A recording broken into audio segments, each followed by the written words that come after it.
Meu pai me feriu e minha mãe riu junto com meu irmão. Naquela mesma noite, decidi que seria o fim. A dor no meu rosto era quente e latejante, mas nada se comparava ao gelo que se formou no meu peito. Eu tinha 16 anos e naquele instante, a menina que eu era morreu. Em seu lugar, nasceu uma mulher que não sentiria mais nada além de um propósito frio e claro. Eles riram do meu choro, da minha humilhação por um prato quebrado. O som daquelas risadas se tornou a trilha sonora da minha vida, o motor silencioso que me impulsionou por mais de 50 anos. Enquanto eles dormiam, eu fiquei acordada, traçando as primeiras linhas de um mapa que levaria todos eles à ruína. Não seria uma vingança de fogo e fúria, mas de água e tempo, lenta, persistente e capaz de corroer a mais dura das rochas. Se a frieza do meu relato te intrigou, inscreva-se no canal. Quero compartilhar os próximos passos da minha meticulosa vingança. Acompanhe a queda daqueles que ousaram me ferir, peça por peça. Hoje, sou uma senhora de cabelos brancos e mãos manchadas pela idade e pela terra do meu jardim. Meus movimentos são lentos e cuidadosos, como os de qualquer mulher da minha idade. A casa de 2 andares onde moro tem o cheiro de madeira antiga e do guisado que borbulha no fogão. Quem me vê, sentada na poltrona gasta da sala, vê uma matriarca serena, a guardiã de memórias familiares. As fotografias nas paredes mostram sorrisos que ajudei a forjar para as câmeras. Meu pai, Francisco, com seu olhar severo disfarçado de orgulho. Minha mãe, Antônia, com sua submissão sorridente. Meu irmão, Carlos, com a arrogância de quem sempre teve tudo. Todos eles se foram, um por um, em desgraça, solidão ou doença. E eu estive lá em cada despedida, segurando suas mãos, oferecendo um consolo que era a mais pura das mentiras. Ninguém nunca desconfiou. A paciência não é uma virtude para mim, é a minha arma mais afiada. No meu jardim, cultivo mais do que flores e temperos. Conheço as propriedades de cada folha, de cada raiz. Sei quais acalmam, quais agitam o coração, quais confundem a mente e quais, em doses certas, podem lentamente apagar uma vida sem deixar vestígios. Usei meu conhecimento com a precisão de um artesão. Uma pequena ajuda para a pressão alta do meu pai. Um chá calmante para a ansiedade da minha mãe. Um conselho financeiro desastroso para meu irmão, sussurrado com a mais genuína preocupação. Cada desastre em suas vidas foi uma semente que plantei e reguei com dedicação silenciosa. Destruí suas finanças, suas reputações e, por fim, suas saúdes. Eles me viam como o pilar que os sustentava na queda, sem nunca perceber que era eu quem apodrecia as fundações. Meu neto, Vinícius, é a última peça do meu jogo. Ele é a única pessoa que amei de verdade, com uma pureza que me assusta. Ele chegou agora há pouco, trazendo o frescor da juventude para dentro destas paredes mofadas. Seus olhos brilham com a inocência que me foi roubada. Ele me abraçou, sentiu o cheiro do guisado e sorriu. "O de sempre, avó?" Ele perguntou, e eu assenti. Ele é filho da minha filha, Daniela, uma mulher que eduquei para ser fraca, dependente, incapaz de lutar por si mesma ou pelo próprio filho. Eu a quebrei sutilmente, com críticas disfarçadas de conselhos e proteção que era, na verdade, uma gaiola. Quando ela finalmente partiu, deprimida e derrotada, deixou Vinícius para trás, exatamente como eu planejei. Criei meu neto com todo o carinho que não tive, mas meu amor por ele também serve ao meu propósito. Ele é o herdeiro de um nome que precisa ser apagado da história. Sentamo-nos à mesa da cozinha, o vapor do guisado subindo entre nós. Ele fala sobre a faculdade, sobre uma garota chamada Clara, sobre seus sonhos. Eu o escuto. Cada palavra dele um som doce e doloroso. Ele é a prova viva de que algo bom pode nascer do podre, mas também é o último vestígio do legado que jurei aniquilar. Meu coração, essa pedra fria no meu peito, sente uma pontada de algo que poderia ser tristeza, mas eu a ignoro. O plano é maior do que qualquer sentimento. Depois de 50 anos, não posso fraquejar agora. O fim está tão perto que posso sentir seu gosto, misturado ao tempero do guisado. Ele é o instrumento final, e hoje é o dia em que a lâmina finalmente cairá. Vinícius. Começo, minha voz calma e firme, a mesma voz que ele sempre associou a conforto e segurança. Preciso te contar uma história, a minha história, a verdadeira história desta família. Ele me olha com curiosidade, talvez esperando alguma anedota do passado, mas a doçura em seu rosto começa a desaparecer à medida que eu falo. Começo pela noite do prato quebrado, pela dor, pela humilhação. Descrevo o sorriso de Antônia, a gargalhada de Carlos, o olhar vazio de Francisco. Pela primeira vez, conto a ele não como uma vítima, mas como a arquiteta de tudo o que veio depois. Seus olhos se arregalam, a colher para a meio caminho da boca. O guisado, que antes parecia tão convidativo, agora é apenas uma massa sem cor em seu prato. Eu conto tudo. Conto como sugeri ao meu irmão, Carlos, que investisse todo o seu dinheiro em um negócio que eu sabia que iria falir. Falei com tanta convicção sobre os lucros futuros que ele vendeu a própria casa para entrar. Quando perdeu tudo, eu estava lá para oferecer um quarto na minha casa e um prato de comida, lembrando-o todos os dias de seu fracasso. Ele morreu um homem amargurado, culpando a má sorte, nunca a irmã prestativa que o acolheu. Contei sobre minha irmã, Sônia, e seu noivo, um homem bom que a amava. Bastou um boato, uma carta anônima cuidadosamente escrita com detalhes que só alguém de dentro da família saberia, para plantar a semente da desconfiança. O noivado se desfez, e Sônia viveu e morreu sozinha, cuidando de nossa mãe, e acreditando que o amor não era para ela. A parte mais difícil é falar de Daniela, sua mãe. Explico a Vinícius como cada palavra de cuidado era uma forma de minar sua confiança. Como eu a convenci de que ela não era inteligente o suficiente para a universidade, bonita o suficiente para o homem que amava, forte o suficiente para criar um filho sozinha. Eu a transformei em uma sombra de si mesma, uma mulher assustada que se refugiou em sua própria tristeza até desaparecer. Eu a amava, digo a ele, e essa é a única verdade misturada a tantas mentiras. Mas ela era filha deles, carregava o sangue deles, e eu precisava que você fosse meu. A confissão paira no ar, pesada e tóxica. Vinícius está pálido, imóvel. Ele não está mais olhando para sua avó. Está vendo um monstro. Por quê? Ele sussurra, a voz embargada. Por que fazer tudo isso? Porque eles riram. Respondo sem qualquer emoção. Porque eles me tiraram tudo naquela noite. E eu jurei que tiraria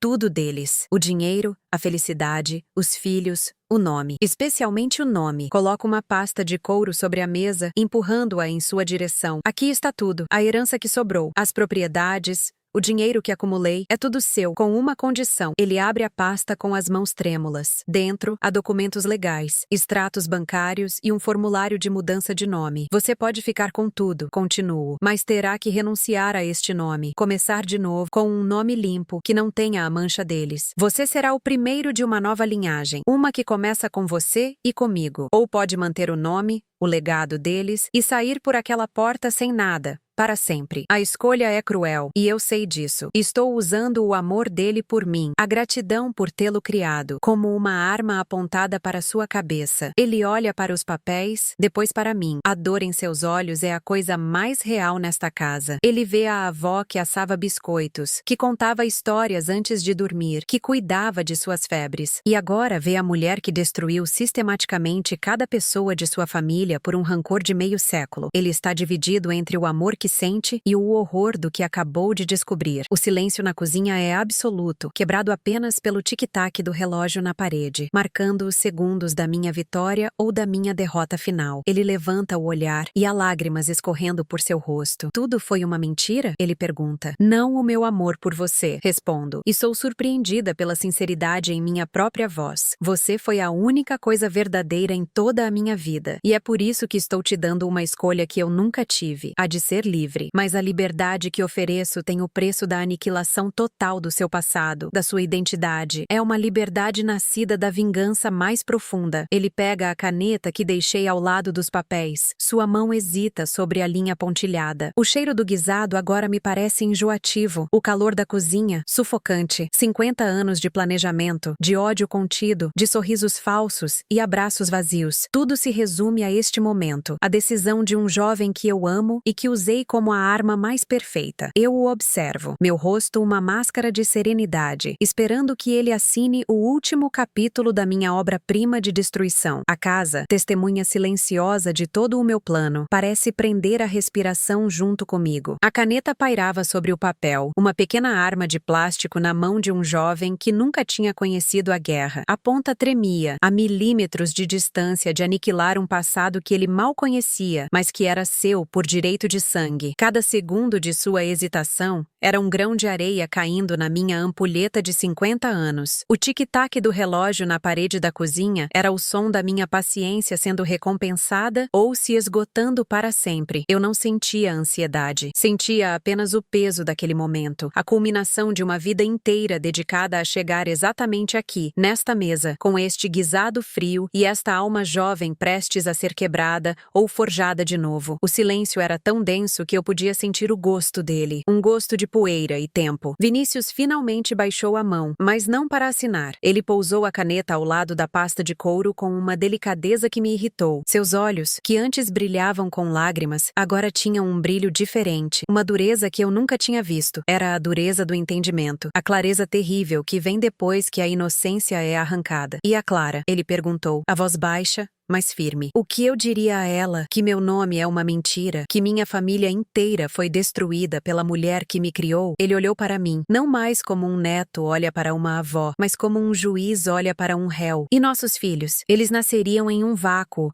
sem avós, sem tios, sem história, apenas com o dinheiro sujo de uma vingança que nem era deles? As perguntas eram facas, e ele as cravava em mim, uma por uma. Mas minha pele, curtida por décadas de ódio silencioso, era grossa demais para sangrar. Eles teriam um futuro, respondi, minha voz um contraponto calmo à sua agitação. Um futuro sem o peso dos erros de Francisco, da fraqueza de Antônia, da arrogância de Carlos ou da tristeza de Daniela. Um futuro limpo. O nome deles não é uma herança, Vinícius. É uma doença. Eu estou te oferecendo a cura, a chance de ser o primeiro, não o último. Ele balançou a cabeça devagar, um sorriso amargo e triste se formando em seus lábios. Você não entende, não é? Você nunca entendeu. Ele se levantou, a cadeira arrastando no chão de madeira com um som que arranhou meus nervos. Você fala de limpar o nome deles, mas a única mancha nesta família, a única podridão de verdade, é você. A palavra me atingiu como uma pedra. Podridão. Era a mesma palavra que eu usava em meus pensamentos para descrevê-los, para descrever as fundações que eu apodreci. Ouvir essa palavra vinda dele, da única pessoa que eu amava, foi como olhar em um espelho pela primeira vez em 50 anos e ver não a justiceira que eu imaginava, mas o reflexo exato daquilo que eu jurei destruir. Por um instante, o ar me faltou. A imagem da menina de 16 anos, chorando no chão da cozinha, se sobrepôs à do meu neto, de pé, me acusando. As duas dores, a de antes e a de agora, se misturaram em um nó no meu peito, mas a disciplina de uma vida inteira tomou o controle. Eu não pisquei. Mantive meu rosto sereno, uma máscara de gesso que não se quebraria. Eu fiz o que precisava ser feito. Eu disse, a voz sem um pingo de emoção. Eles riram. Você não estava lá. Você não sabe como foi aquele som. E valeu a pena? Ele retrucou, sua voz se elevando. Olhe ao seu redor, avó. Uma casa vazia, cheia de fantasmas que você mesma criou. Você destruiu a minha mãe, a sua própria filha. Você a amava? Você disse que a amava. Eu a amava, repeti. E a verdade naquelas palavras era uma brasa quente. Mas o amor não era o suficiente para salvá-la do sangue que ela carregava, o sangue deles. Eu a quebrei para poder te ter, para te criar longe da fraqueza dela, longe da crueldade deles. Eu te dei tudo, Vinícius. Uma vida boa, educação, carinho, tudo o que me foi negado. Você não me deu nada, ele gritou, e a força em sua voz fez as xícaras na prateleira tremerem. Você me usou. Eu era só isso o tempo todo? A sua última arma? O ponto final na sua história doentia? Ele andou pela cozinha, as mãos na cabeça, um animal enjaulado. Ele parou diante da parede de fotografias, os sorrisos falsos de Francisco, Antônia e Carlos olhando para ele. Ele tocou a foto de Daniela,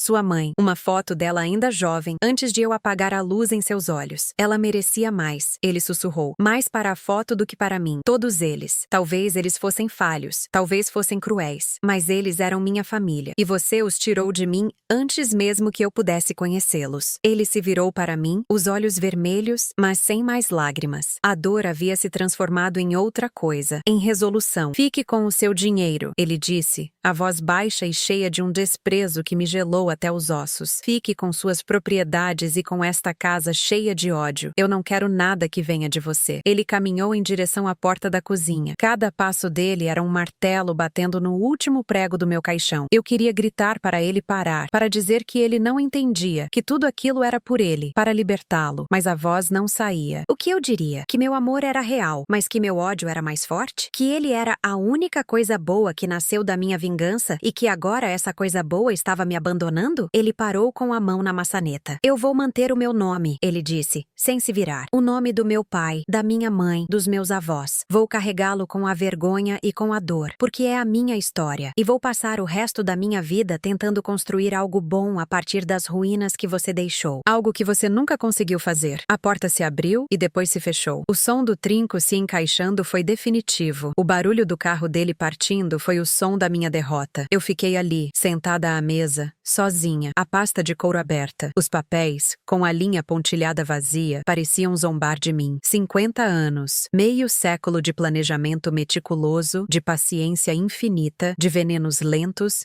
e mentiras doces. Tudo para este momento. E eu havia perdido. Ele escolheu eles. Escolheu os mortos, os fracos, os risos cruéis. Escolheu o legado que eu tentei apagar com a minha própria vida. O cheiro do guisado, agora frio e gorduroso, me deu náuseas. A casa estava mais silenciosa do que nunca. Não era o silêncio da paz, mas o silêncio do vácuo. O motor que me impulsionou por toda a vida, o motor das risadas, finalmente parou. E no seu lugar não havia nada. Apenas um vazio imenso e gelado. Eu não chorei. Acho que não sei mais como. A menina que chorou pelo prato quebrado morreu há muito tempo, e a mulher que nasceu em seu lugar não tinha mais um propósito. Minha obra-prima de destruição estava completa, mas a última pincelada, a mais importante, foi dada por ele, e ele a usou para pintar a minha própria ruína. Levantei-me lentamente, minhas juntas estalando em protesto. Caminhei até a janela e olhei para o meu jardim. As plantas que acalmam, as que agitam, as que matam. Elas ainda estavam lá, crescendo em silêncio, indiferentes à minha vitória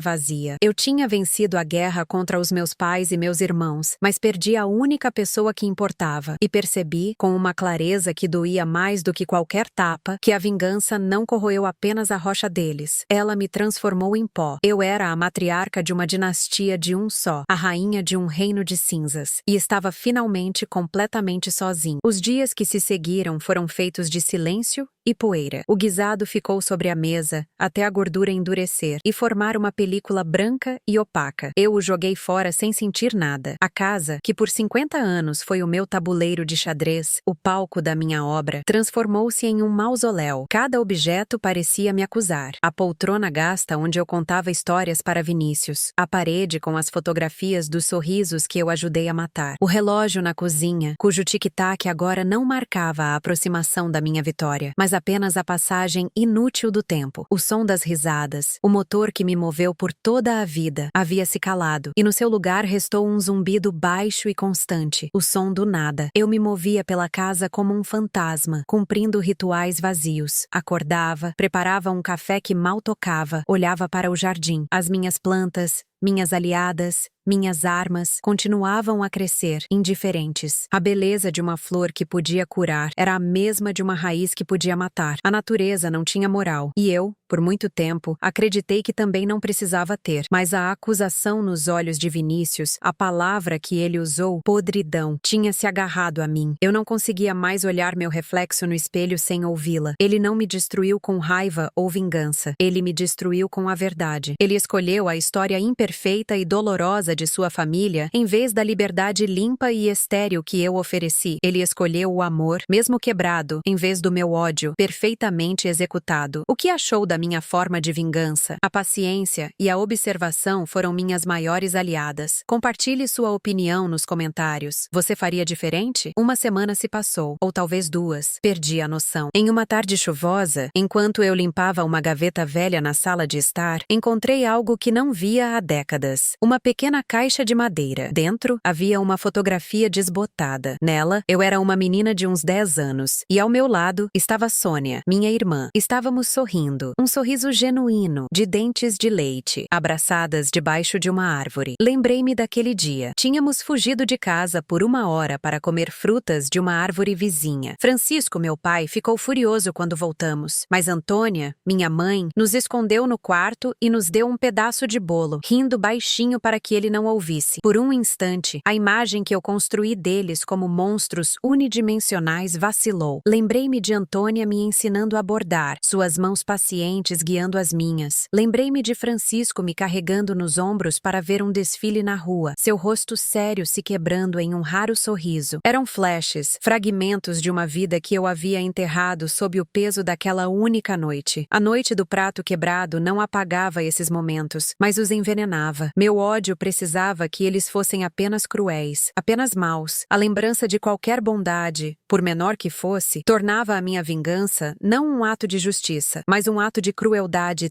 tão grande quanto a que sofri. A caixa de madeira pareceu queimar em minhas mãos. Fechei-a rapidamente e a joguei de volta na gaveta, como se tentasse aprisionar os fantasmas que ela havia libertado, mas era tarde demais. As rachaduras na minha fortaleza, de certeza, haviam começado a aparecer. Na manhã seguinte, a campainha tocou. O som foi tão inesperado que me fez pular. Ninguém vinha a esta casa sem ser convidado. Caminhei lentamente até a porta. Meu coração, aquela pedra fria, batendo de uma forma estranha. Quando abri, vi uma jovem de pé na minha varanda. Era Clara, a namorada de Vinícius. Eu a tinha visto apenas em fotos que ele me mostrava. Seus olhos eram grandes e expressavam uma preocupação genuína. Desculpe incomodar, senhora, ela disse, a voz suave. Eu estou preocupada com o Vinícius. Ele não é o mesmo desde que esteve aqui na semana passada. Ele está quebrado. Ele não me conta o que aconteceu. Só diz que precisa de um tempo. Eu pensei que talvez a senhora soubesse se algo aconteceu. Ela olhou para mim, esperando a avó carinhosa que Vinícius descreveu para ela. Ela não via o monstro. Via apenas uma senhora de cabelos brancos em uma casa silenciosa. O olhar dela era uma faca. Era o olhar da inocência. O mesmo que eu havia roubado do meu neto. Por um momento, quis fechar a porta na cara dela, mandá-la embora e me trancar com meus fantasmas. Mas a disciplina de uma vida inteira de representação assumiu o controle. Ele é um rapaz sensível, respondi. Minha voz um modelo de calma e afeto. Às vezes,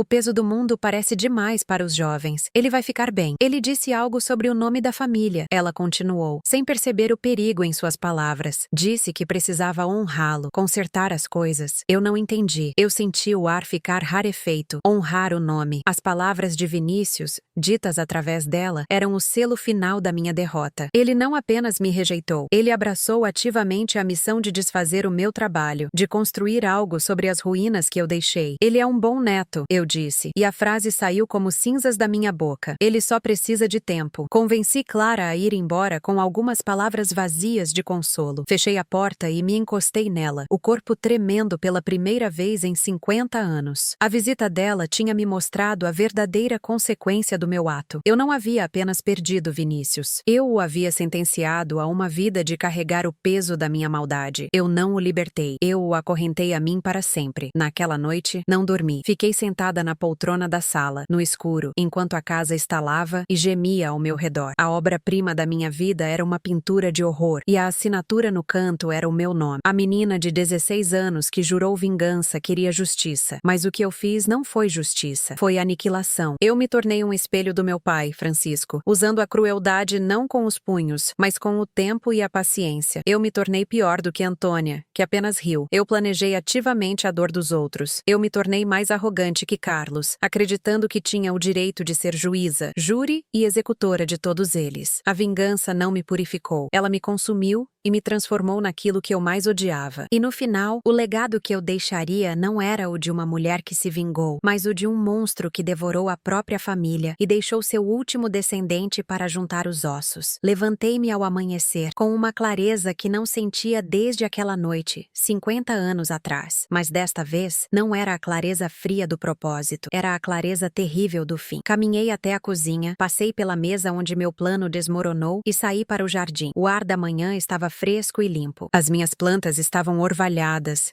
brilhando sob a primeira luz do sol. Eu conhecia cada uma delas, sabia quais folhas aliviavam a dor de cabeça, quais raízes ajudavam a dormir, e sabia qual combinação, em uma dose precisa, acalmava um coração para sempre, de forma suave e sem deixar vestígios. Com as mãos manchadas de terra, as mesmas mãos que serviram chás venenosos e consolaram com mentiras, comecei a minha última colheita. Não havia pressa. Meus movimentos eram lentos e cuidadosos, como sempre foram. Cada folha que eu colhia era uma despedida. Adeus, Francisco. Adeus, Antônia. Adeus, Carlos, Sônia, Daniela. E adeus, Vinícius, meu único amor, a única coisa verdadeira que nasceu da minha mentira. Voltei para dentro e preparei um último chá. O cheiro que subiu da xícara era herbal e doce. Sentei-me na minha poltrona, a mesma onde tantas vezes esperei, pacientemente, que minhas sementes germinassem. A casa estava em paz. Lá fora, eu ouvia os sons distantes da vida começando mais um dia. Um carro passando, pássaros cantando. O mundo continuaria sem mim. Vinícius construiria algo novo. Clara estaria ao seu lado. Eles teriam filhos que talvez um dia ouvissem a história sombria de sua família. A história de uma avó que amou tanto e odiou mais ainda. Levei a xícara aos lábios. O líquido estava morno. Não havia amargura. Era apenas o fim. A menina que chorou pelo prato quebrado finalmente poderia descansar. E a mulher que ela se tornou, a arquiteta de tanta dor, seria finalmente apagada. O último vestígio daquela família podre. Eu fechei os olhos e bebi, esperando o silêncio que eu mesma havia criado finalmente me alcançar. O chá desceu morno, com um gosto de terra e raízes. Um sabor que me era familiar, quase reconfortante. Era o gosto do meu jardim, da minha vida, do meu fim. Fechei os olhos, esperando a escuridão, o silêncio final que eu havia conquistado com tanto esforço. A poltrona me abraçava, e pela primeira vez em 50 anos, eu me permiti relaxar. O trabalho estava feito. A casa,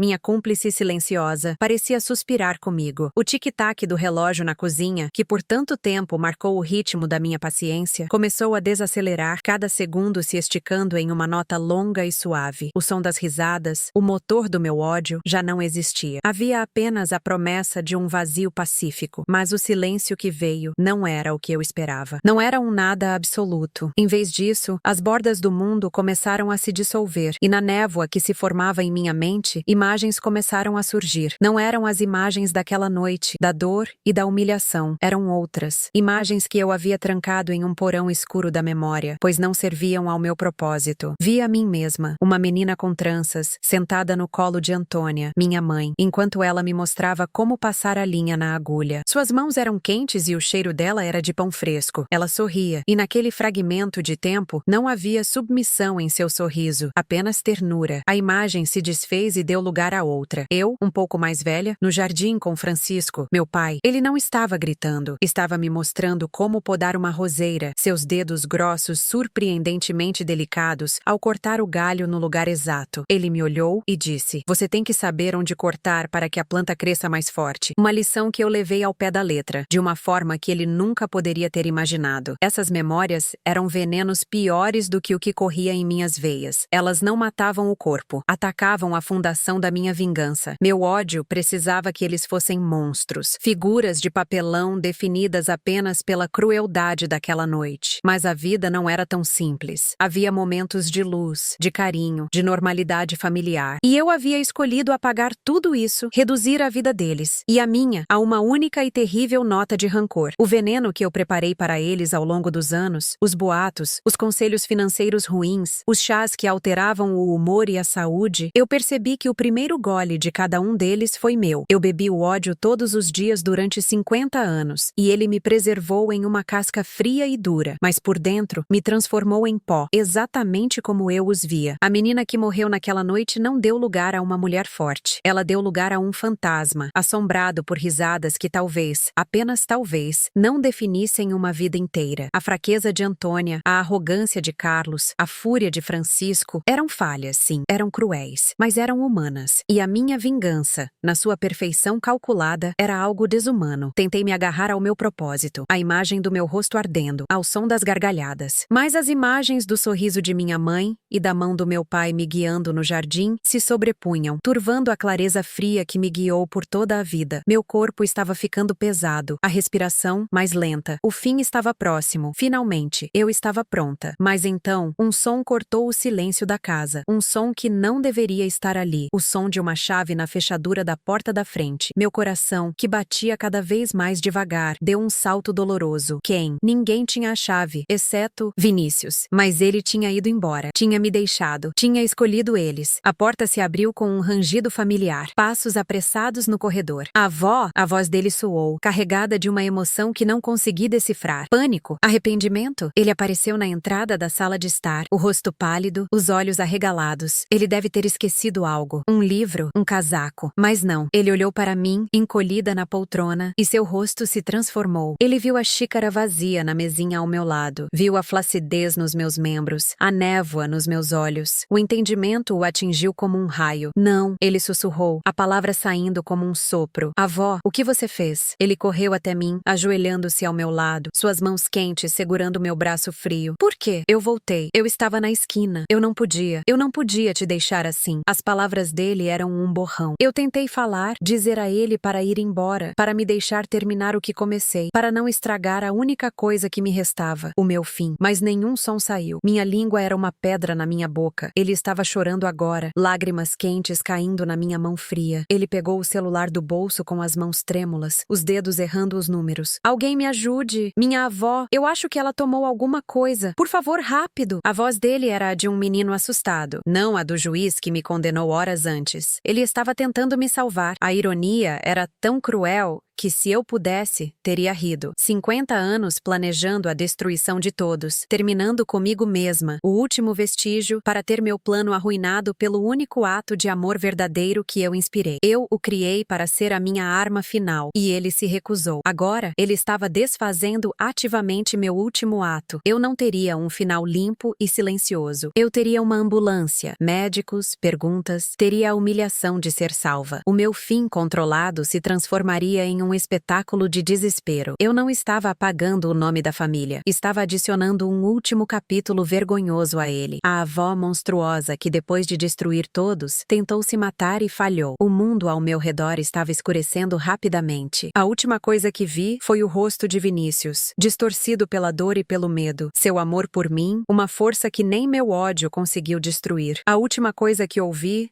não foi o silêncio que eu tanto ansiava, mas o som distante e crescente de uma sirene, correndo para me arrancar do meu final perfeito, para me arrastar de volta à vida, para enfrentar as ruínas que eu mesma criei. Minha obra-prima não estava completa, estava manchada, quebrada, e a última risada, afinal, não seria minha, seria do destino, que me negou até mesmo a paz da minha própria destruição. O vazio que eu abracei me cuspiu de volta, e a escuridão que finalmente me tomou não era a do fim, mas apenas a de uma cortina caindo antes de um ato final que eu nunca planejei. O som agudo da sirene foi a última nota da sinfonia da minha vida. Uma nota estridente e errada que rasgou a partitura que eu escrevi com tanto cuidado. Depois, veio o nada. Mas não era o nada pacífico que eu havia preparado em minha xícara de chá. Era um nada turbulento, cheio de vozes abafadas, de solavancos e de uma luz forte que piscava através das minhas pálpebras fechadas. Eu lutei para me afundar de volta na escuridão, para completar a minha jornada, mas mãos estranhas me seguravam. Uma voz chamava um nome que eu mal reconhecia como meu, e uma dor aguda no meu braço me puxou de volta para a superfície contra a minha vontade. Acordar foi a minha verdadeira punição. O primeiro som que registrei foi o bip rítmico e irritante de uma máquina. O primeiro cheiro foi o de antisséptico, um cheiro limpo que ofendia a minha casa de madeira antiga e terra úmida. Abri os olhos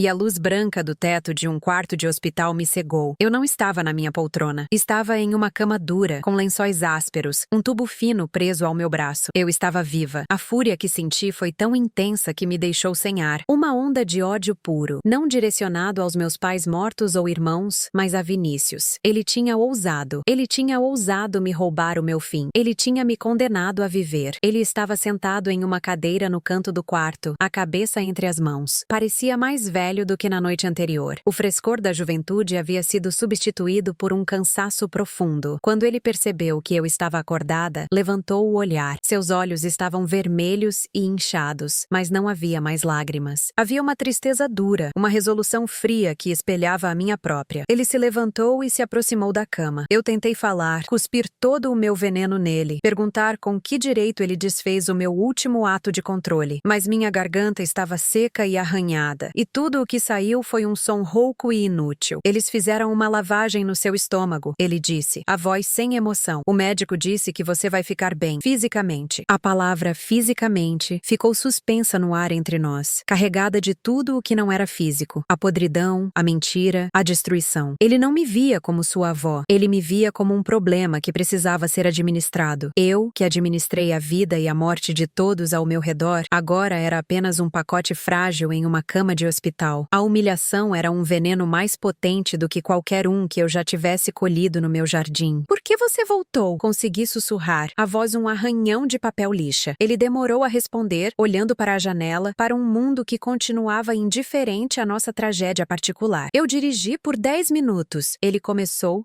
a voz baixa. Pensei em tudo o que você disse. Pensei na minha mãe, Daniela. Pensei em como você a quebrou. E o ódio que eu senti por você foi a coisa mais forte que eu já senti na vida. Ele se virou para mim e seus olhos me perfuraram. Mas então, eu pensei em você me ensinando a andar de bicicleta no jardim. Pensei nas histórias que você contava. Pensei no cheiro do seu guisado. E eu percebi que o monstro que destruiu a minha família foi a mesma pessoa que me amou, a única pessoa que realmente me amou. Ele balançou a cabeça, como se tentasse se livrar de um pensamento impossível. Eu não podia te deixar morrer sozinha naquela casa, cheia de fantasmas que você criou. Isso não seria justiça, seria só mais uma vitória para você. Um final perfeito para a sua história terrível. E eu não vou te dar isso. A crueldade em suas palavras era precisa, afiada. Ele não me salvou por amor, não inteiramente. Ele me salvou para me punir, para me negar o controle. Ele havia aprendido a minha lição bem demais. A vingança mais eficaz não é a morte, mas a vida. Uma vida sem poder, sem propósito. Uma vida forçada a encarar as próprias ruínas. O menino que eu criei para ser a minha arma final havia se tornado o meu carcereiro. Os dias no hospital se arrastaram. Eu me recusei a comer, mas eles me alimentaram através de tubos. Eu me recusei a falar, mas os enfermeiros e médicos falavam comigo com uma paciência profissional que me enojava. Um médico chamado Dr. Ricardo, um homem de meia idade com um olhar cansado, tentou conversar comigo sobre apoio psicológico. Eu o encarei com tanto silêncio e desprezo que ele acabou desistindo. Vinícius vinha todos os dias. Ele não falava muito. Apenas sentava na cadeira e lia um livro, ou olhava pela janela. Sua presença era uma guarda constante, um lembrete silencioso da minha derrota. Naqueles longos dias de silêncio forçado, as memórias que eu havia enterrado continuaram a vir à tona. Eu vi Sônia, minha irmã, e eu, escondidas no armário de roupas, rindo até a barriga doer por causa de uma piada boba. Vi Carlos,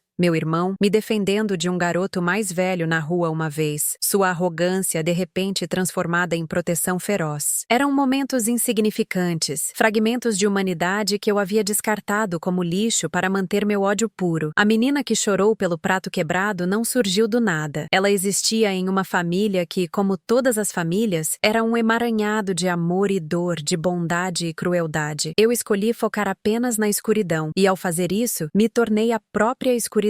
Quando finalmente me deram alta, uma semana depois, eu estava fraca, mas a minha mente estava clara. Vinícius me levou para casa no carro dele. O silêncio era pesado. Quando paramos em frente à minha casa, vi que algo estava diferente. As janelas estavam abertas, e as cortinas, que eu mantinha sempre meio cerradas, estavam escancaradas, deixando a luz do sol entrar. Ele me ajudou a sair do carro e me levou para dentro. O cheiro de madeira antiga estava lá, mas misturado com o cheiro de produtos de limpeza. A casa estava impecavelmente limpa. As fotografias na parede da sala não estavam mais lá. A parede estava nua, branca, com as marcas desbotadas onde as molduras costumavam ficar. Onde elas estão? Perguntei, a voz fraca. No lixo, Vinícius respondeu, sem olhar para mim. O passado acabou. Ele me guiou até a sala de estar. Minha poltrona gasta ainda estava lá, mas todo o resto parecia diferente, mais vazio, mais impessoal. Ele me fez sentar. Ele não sentou. Ficou de pé, na minha frente, não como meu neto, mas como o novo dono daquele lugar, o executor de um testamento que ainda não havia sido escrito. Você não vai mais morar aqui, ele disse calmamente. É muito grande para você e não é seguro. Eu encontrei um lugar, uma casa de repouso, se chama Golden Residence. É um bom lugar, limpo, com enfermeiros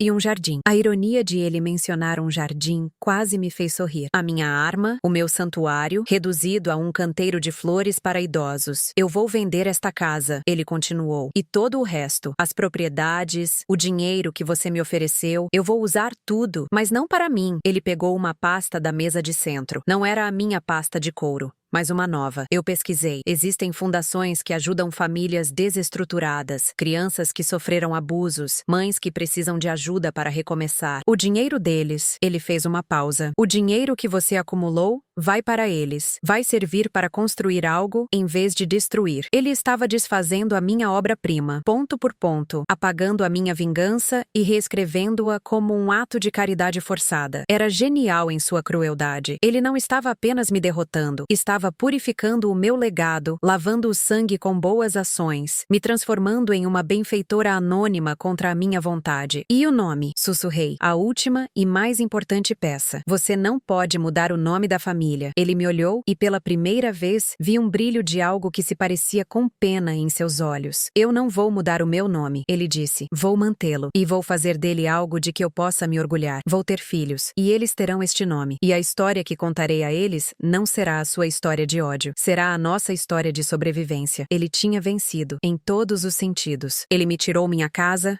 meu dinheiro, meu propósito e, o mais importante, minha narrativa. A história não terminaria comigo. A vingadora que apagou uma linhagem podre terminaria com ele, o sobrevivente que construiu algo novo a partir das cinzas. Eu não seria a última da minha dinastia. Eu seria apenas a mancha escura no começo da dele. Eu vou te visitar toda semana, ele disse, e a promessa soou como uma sentença de prisão perpétua. Ele e Clara vieram me buscar no dia seguinte para me levar ao Golden Residence. Enquanto eu caminhava para fora da minha casa pela última vez, olhei para o meu jardim. As plantas ainda estavam lá, crescendo silenciosamente, vivas, indiferentes. Elas sobreviveriam. Assim como Vinícius, assim como o nome da família. A única que seria arrancada, podada e jogada fora era eu, a matriarca de nada, a rainha de um reino que se transformou em pó em minhas próprias mãos. A vingança não me libertou. Ela apenas me aprisionou em uma história que não era mais minha. E eu estava condenada a viver o resto dos meus dias assistindo outra pessoa escrever o final. A Golden Residence era um nome mentiroso. Não havia nada de dourado ali. As paredes eram de um branco hospitalar que feria os olhos. E o cheiro era uma mistura de desinfetante e da sopa rala que serviam no almoço. Era um lugar onde as pessoas vinham para serem esquecidas de forma confortável. Um depósito de vidas que já não tinham mais utilidade. Era a minha prisão. Vinícius me deixou no meu novo quarto. Um cômodo pequeno com uma cama, um armário e uma janela que dava para um gramado perfeitamente aparado. Ele colocou minha pequena mala sobre a cama e se virou para mim, o rosto uma máscara de dever cumprido. Não havia amor ali, nem ódio. Havia apenas a exaustão de quem limpa uma bagunça muito antiga e muito feia. Uma enfermeira virá para te ajudar com as suas coisas. Eu virei no domingo. Como prometi, ele disse. Cada palavra era uma barra de ferro na minha cela. Ele não perguntou se eu estava bem. Ele não disse para eu me cuidar. Ele apenas me informou do cronograma da minha sentença. E então, ele se foi, fechando a porta atrás de si com um clique suave que soou como o fim do mundo. Fiquei sozinha no meio do quarto, um objeto fora do lugar. Eu, que comandei uma casa, um jardim, o destino de uma família inteira, agora era uma prisioneira em um quarto de poucos metros quadrados. A vingança de Vinícius era, de fato, uma obra-prima. Ele não me matou. Ele me arquivou. Os dias se tornaram uma rotina cinzenta e sem fim. Uma enfermeira chamada Lúcia, uma mulher de meia-idade com um sorriso cansado, vinha me dar os remédios pela manhã. Ela tentava conversar, perguntar sobre o meu dia, mas minhas respostas curtas e frias logo a ensinaram a manter uma distância profissional. Nas áreas comuns, eu observava os outros residentes. Havia a senhora Helena, que passava o dia tricotando um cachecol infinito que já se arrastava pelo chão. Havia o senhor Alberto, que contava a mesma história de guerra para quem quisesse ouvir, e ninguém queria. Eles eram conchas vazias, cheias de memórias desbotadas. Eu era diferente. Minha mente estava afiada como uma faca, mas eu não tinha mais nada para cortar. Sentava-me perto da janela por horas, olhando para o jardim da residência. Era um jardim estúpido, cheio de flores coloridas e sem propósito. Não havia nada ali que pudesse curar ou matar. Era apenas bonito, e a beleza sem utilidade sempre me pareceu uma fraqueza. O primeiro domingo chegou. Vinícius apareceu pontualmente às 3 da tarde. Ele trouxe Clara com ele. A presença dela era como jogar sal em uma ferida aberta. Ela me sorriu, um sorriso genuíno e cheio de pena, e me entregou um pequeno vaso de violetas. A ironia de receber flores de presente não passou despercebida. Como a senhora está se sentindo? Ela perguntou, a voz doce e inocente. Estou viva, respondi, e o frio na minha voz a fez recuar um passo.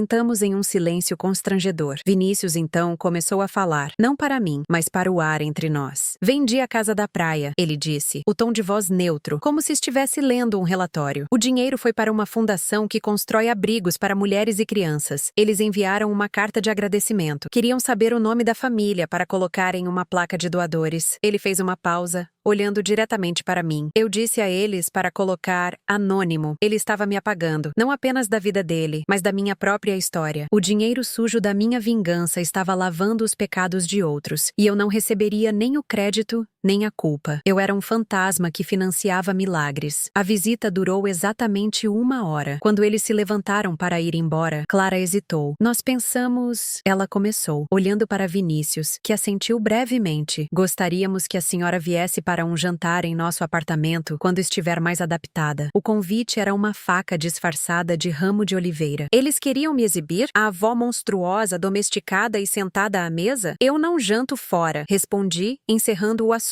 Eles foram embora, me deixando com o cheiro das violetas e o gosto amargo da minha impotência. As semanas se transformaram em meses. As visitas de domingo se tornaram um ritual. Vinícius me atualizava sobre a liquidação do meu império. Cada propriedade vendida, cada quantia doada. Ele nunca perguntava minha opinião. Ele nunca me pedia permissão. Ele estava desfazendo a minha vida, tijolo por tijolo, e me forçando a assistir. Em um desses domingos, ele veio sozinho. Clara não estava se sentindo bem. Ele parecia diferente. Havia um brilho em seus olhos que não era de tristeza ou dever. Era algo novo. Clara está grávida, ele disse, e as palavras pairaram no ar como fumaça. Vai ser um menino, um herdeiro, um novo começo para um nome que eu jurei aniquilar. A minha obra de destruição não foi o fim. Foi apenas um inverno longo e rigoroso. E agora a primavera estava chegando. Eu deveria sentir ódio. Deveria sentir a fúria final de uma rainha destronada. Mas o que senti foi um vazio tão profundo que sugou todo o ar dos meus pulmões. O motor das risadas, que me moveu por 50 anos, havia parado, e no seu lugar não nasceu nada. Eu era apenas o solo queimado, onde nada mais cresceria. Isso é bom, eu disse, e a voz não parecia a minha. Um filho é uma coisa boa. Ele me olhou surpreso. Talvez esperasse uma explosão, uma última cusparada de veneno, mas não havia mais veneno. O jardim da minha alma estava seco. Comecei a passar mais tempo no jardim da residência. Sentei-me em um banco sob uma árvore e observei as flores estúpidas. Uma das residentes, uma mulher chamada Marta que raramente falava, às vezes sentava-se no mesmo banco. Um dia, ela se virou para mim. Você gosta de plantas? Ela perguntou, a voz frágil como uma folha seca. Eu conheço plantas, respondi. Meu pai me ensinou a podar roseiras. Ele dizia que é preciso saber onde cortar para que a planta cresça mais forte. A memória veio sem ser convidada, clara como o dia. Não a memória do tapa, mas do dedo dele apontando para o caule, o cuidado em seu gesto. Marta sorriu. Meu marido costumava dizer que as pessoas são como plantas. Às vezes, um galho quebrado pode dar a flor mais bonita. Ela não sabia o quão fundo suas palavras cortavam. Eu havia quebrado todos os galhos da minha família, e a única flor que nasceu foi Vinícius, que cresceu forte o suficiente para me podar. O ciclo estava completo. Eu não era a jardineira. Eu era apenas mais uma planta no jardim, esperando a tesoura do tempo. No dia em que o filho de Vinícius nasceu, ele veio me visitar no hospital da residência. Eu estava mais fraca, e os dias se misturavam. Ele me mostrou uma foto no celular. Um bebê enrugado, de olhos fechados, embrulhado em um cobertor azul. O nome dele é Francisco, ele disse. E o nome me atingiu como uma onda de água gelada. Francisco, o nome do meu pai. O começo de tudo. O nome que eu mais odiava no mundo. Agora ligado à única pessoa que eu amei. Olhei para o rosto de Vinícius. Não havia malícia ali. Havia uma paz que ele havia conquistado com muito esforço. Ele não estava me punindo. Estava curando. Estava pegando o nome manchado e lavando-o na inocência de uma nova vida. Ele estava quebrando a maldição, não apagando a história, mas a reescrevendo. Ele tem o seu queixo. Eu sussurrei, olhando para a foto. E era verdade. Naquele pequeno rosto, eu via um traço meu, uma herança que nem todo o meu ódio conseguiu apagar. Vinícius sorriu, um sorriso genuíno, o primeiro que ele me dava em muito tempo. Eu sei, ele disse. Naquele momento, entendi a lição final. A vingança não era uma linha reta que terminava em vitória ou derrota. Era um círculo. E eu passei a vida inteira correndo, furiosa, apenas para terminar exatamente onde comecei, olhando para o nome Francisco. Mas desta vez,